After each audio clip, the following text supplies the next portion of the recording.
Bonjour, bienvenue pour une nouvelle vidéo. Je suis très heureux de vous retrouver et également de constater que mon live sur le microbiote il y a quelques jours vous a beaucoup plu. Il y a eu beaucoup d'interactions, beaucoup de questions. Et pour cette raison, je n'ai pas pu aborder toutes les questions qui ont été posées, j'en ai abordé à peu près la moitié et je vous ai donc fait part de mon envie de continuer à répondre à certaines de vos questions. Je vais essayer de regrouper au maximum les questions dans des capsules, des petites capsules ou des vidéos de taille habituelle. C'est ce que je vais faire aujourd'hui pour continuer à répondre à vos interrogations sur le microbiote. Et donc aujourd'hui, je vais vous parler de la candidose au travers de deux questions qui sont revenues. Est-ce qu'il faut prendre des probiotiques lors d'une candidose et quel traitement peut-on utiliser? Au-delà de ces deux questions, je vais vous parler aussi aujourd'hui de la notion de terrain qui est très importante pour tous les problèmes que nous rencontrons, mais particulièrement avec une candidose. Est-ce qu'il faut prendre des probiotiques lors d'une candidose?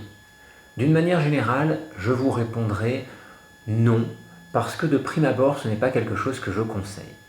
Je ne conseille pas de prendre des probiotiques lors d'une candidose parce que le terrain au niveau de l'intestin est relativement sensible. Il y a beaucoup de risques d'inconfort ou d'augmentation de symptômes. Certaines personnes qui prennent des probiotiques avec une candidose peuvent voir la situation s'améliorer, les symptômes être soulagés. Si c'est votre cas, ne tenez pas compte de ce que je viens de vous dire parce que vous avez trouvé un probiotique qui convient et que vous avez surtout un terrain au niveau du microbiote qui permet de le supporter. Donc si ça vous permet d'amortir l'inconfort de la candidose, de l'atténuer pendant certaines périodes quand vous prenez le probiotique, pourquoi pas? Ce que je recommande toutefois, c'est d'éviter de le prendre en permanence et simplement de ponctuer son quotidien par des cures avec ce probiotique, le temps de travailler le terrain en parallèle. Beaucoup de personnes qui ont une candidose se retrouvent avec un inconfort. Parce que lorsqu'il y a une candidose qui est surdéveloppée, qui est vraiment très présente dans l'intestin, il y a souvent une flore de fermentation excessive qui l'accompagne. Et à ce moment-là, prendre des probiotiques ne serait pas forcément une bonne solution. Donc on peut toujours faire une cartographie du microbiote, comme je l'ai expliqué dans le live, avec des tests classiques au niveau des selles sur un laboratoire d'analyse classique ou des tests plus spécifiques pour avoir une cartographie par le biais d'une analyse génétique du microbiote, donc un test de microbiote. Ce sont des choses que l'on peut faire pour avoir un visuel plus précis. Mais en tout cas, dans le doute, vous pouvez toujours faire un test, mais il y a ce risque d'avoir plus d'inconfort au niveau du ventre, le ventre qui gonfle, des douleurs ou des gènes par exemple. Mais aussi d'avoir des pics inflammatoires qui peuvent s'installer dans le corps ou s'amplifier. Quand je dis s'installer, ce sont des pics inflammatoires qui sont déjà sous-jacents, qui sont déjà présents, qui vont être amplifiés au moment de l'utilisation de ce produit. Quel traitement peut-on prendre? Alors, est-ce qu'il faut en prendre? Ça, ce n'est pas obligatoire, mais c'est vrai que ça peut vous soulager. Quand je dis ce n'est pas obligatoire, parce qu'on peut travailler le terrain. Et qu'en travaillant le terrain, si le terrain s'améliore suffisamment, la candidose peut régresser. Néanmoins, prendre des traitements peut aider justement à calmer la symptomatique, à calmer, à atténuer la présence excessive de ce champignon. Alors il y a les traitements classiques, les antifongiques allopathiques, que beaucoup cherchent à éviter aujourd'hui de plus en plus. Et puis il y a des produits, des traitements, on va dire, naturels que l'on trouve en médecine naturelle. Alors dans les traitements de médecine naturelle, je vais vous en évoquer deux ici. Le dioxyde de chlore MMS et puis l'argent colloïdal. Le dioxyde de chlore et l'argent colloïdal sont deux produits qui peuvent être tout à fait intéressants dans le cas d'une candidose. Donc ici, on va agir sur la population fongique qui s'est excessivement développée dans le but de la faire décroître, de réduire son influence, et en réduisant son influence, on va atténuer les symptômes. Néanmoins, agir sur cette population fongique ne corrigera pas le terrain. C'est pour cette raison que je dis dès le début qu'il y a la notion de terrain à prendre en compte et que sans agir sur le terrain, on va souvent avoir un risque important de voir cette candidose se réinstaller. C'est ce que l'on voit très souvent chez les personnes qui prennent des traitements allopathiques, puisqu'il y a une action qui va souvent se faire donc sur l'aspect symptomatique, en agissant sur l'aspect infectieux fongique, mais sans agir sur ce terrain. Et comme l'action sur le terrain n'aura pas été faite, une fois que le traitement allopathique est arrêté, le terrain étant toujours prédisposant, la candidose va se réinstaller peu à peu, et quand elle va avoir pris suffisamment d'ampleur, les symptômes vont revenir. Donc c'est pour ça qu'on peut agir par le biais de traitement, mais il va falloir le plus souvent travailler le terrain si on veut vraiment des résultats à long terme. Alors maintenant, nous en arrivons à la notion de terrain. Qu'est-ce que le terrain? Le terrain, c'est l'environnement dans lequel va vivre ce champignon, dans lequel notre corps se trouve, dans lequel notre intestin se trouve. La candidose, elle se développe sur un terrain acide et oxydé. Alors quand je dis acide, attention, ce n'est pas obligatoirement tout de suite aïe, l'acidose. Parce que l'acide est nécessaire, ce terrain acide, il est aussi nécessaire au développement, au fonctionnement de notre corps. La vie s'exprime dans un environnement acide, c'est nécessaire. L'oxydation, elle a lieu aussi en temps normal. C'est quelque chose qui est normal, qui est inhérent à la vie. Par contre, le moment où notre corps n'arrive plus à faire face à cette oxydation, que notre capacité réductrice est trop affectée, parce que nous n'avons plus assez d'antioxydants, parce que nous avons un facteur oxydatif trop fort, à ce moment-là, le terrain devient oxydé. Et donc, les tissus vont petit à petit s'asphyxier, moins bien fonctionner, et la candidose va avoir un rôle à jouer. Alors localement, elle a un rôle à jouer dans l'intestin, parce que cette candidose, elle va se développer sur ce terrain acide, qui peut devenir excessivement acide avec trop de fermentation au niveau de l'intestin grêle, puisque les fermentations, c'est normal dans notre intestin, mais plutôt vers le gros intestin. Et à ce moment-là, la candidose va pouvoir se développer beaucoup plus facilement dans cet environnement. Et oxydé parce que le processus de fermentation va avoir un effet aussi oxydant. Donc on a un terrain qui est plus favorable au développement de cette candidose. Souvent on associe la candidose au sucre, parce qu'en effet le sucre ça peut favoriser les fermentations. Mais ce n'est pas obligatoirement lié au sucre et uniquement au sucre.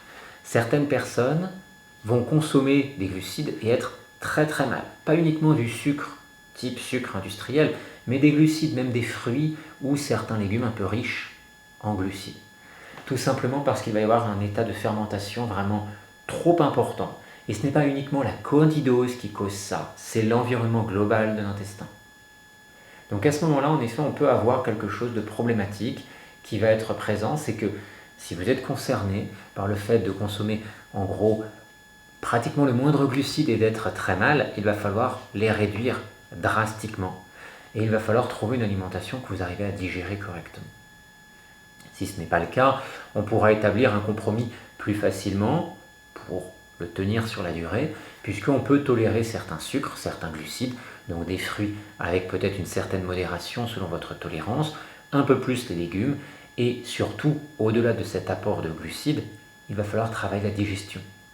Parce que si vous digérez mal, si vous faites des mélanges alimentaires qui favorisent les fermentations, vous allez aussi favoriser l'entretien de la présence de cette candidose.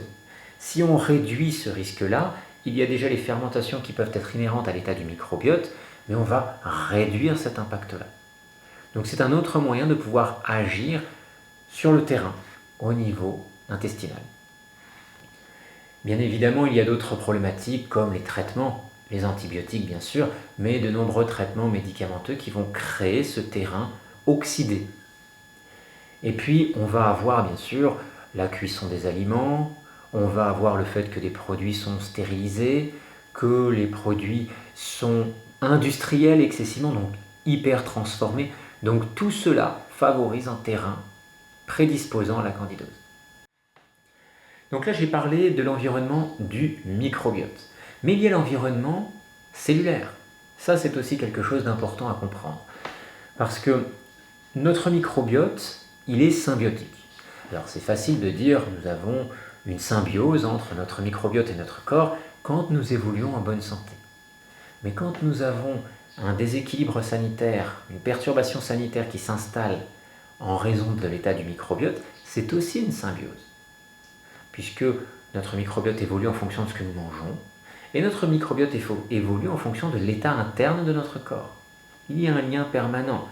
Il va y avoir un développement facilité de ce champignon, qui va pouvoir créer des filaments à partir de l'intestin. Et ces filaments vont pouvoir partir à différents endroits du corps, dans différents tissus, de manière privilégiée en fonction de leur affinité. C'est pour cette raison que tous les tissus ne sont pas forcément concernés, et que même si avec une candidose, on peut avoir des dizaines et des dizaines de symptômes différents, toutes les personnes n'auront pas tous les symptômes de la candidose possibles. Certains auront les symptômes plus neurologiques, d'autres plus au niveau d'un autre organe. C'est une question d'affinité par rapport à l'état des tissus.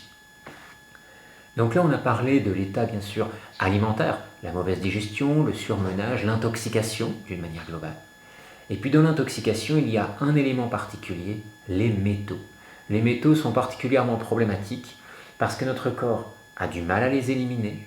Il n'est pas fait pour être exposé à des quantités importantes de métaux. Aujourd'hui, on nous en injecte, on en bouffe de tous les côtés. Et ce qu'il faut savoir, c'est que ces métaux, la candidose a la particularité de pouvoir les drainer. Ce qui explique aussi sa présence. Donc là encore, qu'est-ce qu'on va pouvoir faire pour agir sur le terrain? Bien sûr, le choix des aliments. Comme on l'a vu, aller un peu plus vers le cru, si on peut le faire, c'est très bien. Si on a une sensibilité importante au niveau de l'intestin qui limite cette capacité, on va pouvoir jouer peut-être sur les jus. C'est un autre moyen intéressant de pouvoir aller là-dessus. On va pouvoir travailler aussi sur des cyanobactéries, ces micro-algues qui peuvent avoir un effet intéressant pour notre corps. Les graines germées également, qui sont des produits très vitalisants, qui apportent beaucoup de vitamines, de minéraux, donc qui vont jouer aussi sur ce potentiel réducteur pour notre corps. Et puis bien sûr, on va pouvoir aller après vers une meilleure digestion et ensuite vers des cures alimentaires allégées pour favoriser le drainage de ces toxines. Et même le jeûne. Le jeûne est excellent pour casser cet état hyper oxydé de notre corps. Mais ce qu'il faut savoir, c'est pas parce que le jeûne fonctionne qu'il faut se jeter à corps perdu et brutalement dans un jeûne. Il va falloir préparer le corps et voir comment votre corps réagit surtout. Parce que j'ai pu voir des personnes qui faisaient abstinence totale de glucides, qui étaient sur une alimentation cétogène, qui avaient été faire du jeûne et qui se sont retrouvés avec une candidose encore plus résistante. Il faut imaginer que le vivant s'adapte et si la candidose a besoin d'être présente parce que l'état interne le nécessite, cette candidose va être résistante, elle va s'adapter à son environnement, elle va changer de métabolisme si c'est nécessaire pour faire cela. Donc il faut y aller progressivement pour voir comment le corps réagit, voir la tendance vers laquelle vous évoluez. Et puis pour conclure, quand je parle d'environnement, il faut imaginer que l'environnement, ce n'est pas uniquement ce que nous mangeons.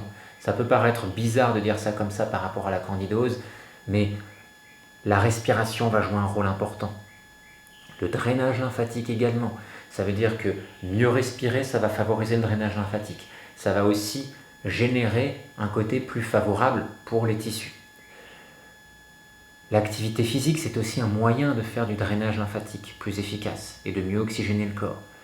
Donc là encore, on a tout intérêt à favoriser une activité physique au moins modérée, pas forcément intense, mais modérée pour jouer dans cette dynamique-là. Et puis il y a ce que nous respirons, la pollution. La pollution a un facteur oxydant le plus souvent. Donc là encore, il va falloir faire attention à ça. Nous vivons dans un environnement qui est trop pollué. Nous sommes enfermés trop souvent dans des boîtes, dans une maison, dans un appartement, dans une voiture, dans un bureau. Et le problème, c'est que ce confinement que nous avons augmente le taux de pollution. Alors je ne parle pas des personnes qui ont porté des masques pendant 2 ans, puisque là, ça renforce encore ce côté polluant et oxydant pour le corps. Mais il faut être clair que tout cela joue en notre défaveur. Donc il faut ouvrir, il faut aérer, il faut aller à l'extérieur. C'est quelque chose qui est plus favorable. Et après, on peut aller même dans des environnements qui sont beaucoup plus propices par leur caractère réducteur. Le fait d'être dans la nature, dans la forêt, d'être à côté d'une rivière, d'une cascade, à la montagne, à la mer, ça va augmenter ce côté réducteur pour le corps. Donc c'est important parce que là on ne parle pas uniquement d'alimentation à proprement parler. Souvent quand on parle de microbiote, quand on parle de candidose, on pense à l'alimentation. Qu'est-ce qu'il faut que je fasse au niveau alimentaire? Là vous voyez, je suis en train de vous parler d'autres paramètres qui sont non alimentaires et qui peuvent être tout à fait importants aussi pour que le corps reste dans un état moins oxydé et qu'il puisse combattre ce côté oxydant par des éléments réducteurs. Donc ces éléments réducteurs, c'est ce qu'on peut avoir dans notre environnement, mais c'est aussi bien sûr l'alimentation, favoriser une bonne digestion et avoir beaucoup d'antioxydants aussi dans l'alimentation. Voilà, cette vidéo arrive à son terme. Vous pouvez continuer à mettre vos commentaires, à poser vos questions. Je vous retrouve très bientôt pour une nouvelle vidéo. Passez une bonne journée. À très vite.